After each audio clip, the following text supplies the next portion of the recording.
अब आपके जहन में एक सवाल आता होगा कि मौलाना, ये जो शियों के गले काटते हैं, ये जो 5 साल बच्चों का गला उसकी माँ के सामने काटते हैं, ये जो मुसल में 400 जवानों को जिंदा दफन करते हैं, ये जो उर्दून के पायलट को जिंदा जिंदा जलाते हैं, ये जो शाम में टेलीफोन की तारों से खवातीन के गलों को घोंटते हैं, ये जो पाराचनार के शियों की टांगे काटते हैं, ये जो लोगों की कमीजों को उठा के उनकी कमर पे जंजीरों के निशानों को देख के पत्थर मार मार के उनको कत्ल करते हैं, क्या इन्होंने भी कोई कुत्ता खाया था? इन्होंने भी कोई दरिंदा हैवान खाया था? ये तो मुसलमान है ना, कलमा पढ़े मोहम्मद का, नमाज भी पढ़े, कुरान भी पढ़े, रोजे भी रखे, माथों पे सजदों के निशान भी हो, खाना भी इनका हलाल है, बकरी खाएं, भैंस खाएं, वो जो अल्लाह ने हलाल किया, फिर इनके वजूद में इतनी दरिंदगी क्यों है? दरिंदा हैवान खाने से भी बंदा दरिंदा बनता है, और दरिंदा सिफत लोगों को मानने से भी बंदा दरिंदा बनता है। जिसका इमाम यजीद बन जाए,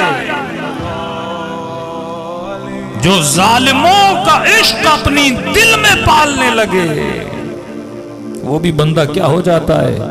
दरिंदा हो जाता है। तभी कहा कि इमाम मासूम होता है, मासूम को मानोगे तेरे अंदर मासूमियत पैदा होगी, सखी को मानोगे तेरे अंदर सखावत। वो नेमत अहले बैत ने आपके ऊपर उतारी है जिसका आप तसव्वुर नहीं कर सकते।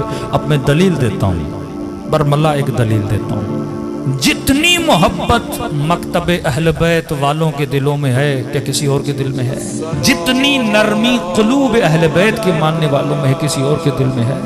एक इंसिडेंट दिखाओ जिसमें शियों ने जुल्म किया हो, कत्ल किया हो, गारत की हो, गले काटे हो, नहीं मिलेगा। असलन सबको छोड़ दो, शियों की मजलिसों को देखो। शिया जब सबील लगाते ना, ये नहीं देखते पानी पीने वाला कौन है। इतनी मोहब्बत किसी मकतब में, कहते हैं आता जा पानी पीता जा, मेरे हुसैन को सलाम करता जा। ये अली और आले अली को मानने के असरात हैं। शिया जब लंगर बनाता है, कभी लिखा कि इस लंगर को सिर्फ शिया खाएंगे, का हिंदू भी आ हुसैन के नाम पे खा, कोई भी है आ जा। शिया इमाम बारगाह में, शिया मस्जिद में, वल्लाह बताओ कौन सा मुसलमान है जो आते हुए डरता हो? बेबाक हो के हमारी मस्जिदों में, हमारी मजलिसों में, हमारे फर्श अज़ा पे हर मुसलमान आता है, क्योंकि उनको पता है शियों से कोई नुकसान नहीं है। शिया मोहब्बत करने वाला है, शिया दावत देने वाला है, शिया सुफरे बिछा के खिलाने वाला है। लेकिन खुदा की कसम, बंदा अगर उनकी मस्जिद में जाता है ना, 100 बार सोचता है। अल्लाह को सजदा करने जाता है, लेकिन कहता है नहीं, शिम्र सिफत हैं, यजीद सिफत हैं, कहीं पे कोई नुकसान न दें। मुझे ऑस्ट्रेलिया से एक जवान ने, पाराचनार का इंसिडेंट हुआ, कहते हैं हाई कमिश्नर ऑफ पाकिस्तान के बाहर हम एहतजाज कर रहे थे मौलाना, कह रहे नमाज का वक्त हुआ, मैं एहतजाज से निकला, एक मस्जिद थी। अब ऑस्ट्रेलिया का मतलब मस्जिद है, कोई किसी की मस्जिद में जाता है। यहाँ नहीं सुधरा तो कहते हैं अंग्रेजों के माहौल में जाके बंदा सुधर जाते हैं ये लोग।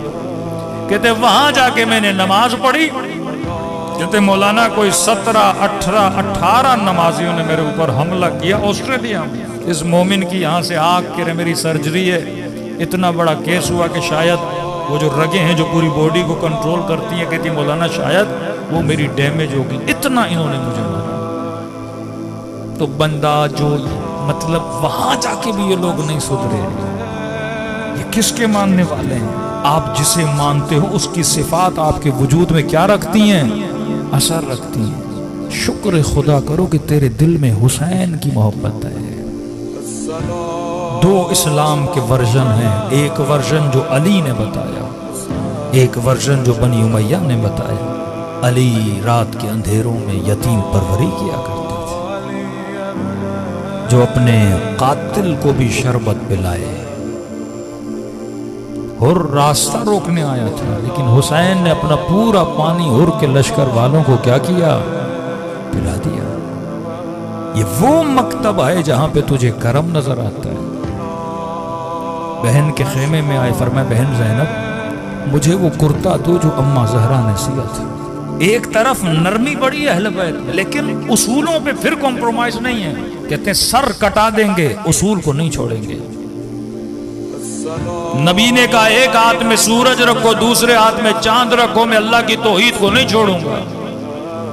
अबू सुफियान आया, अली अगर बोलो तो मैं मक्के की गलियों को अपने फौजियों से भर दूं। इमाम ने फरमाया अली को तेरी मदद की जरूरत नहीं है।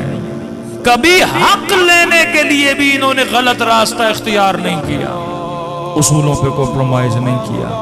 आज आपके उसूलों पे ज़र्ब मारी जा रही है।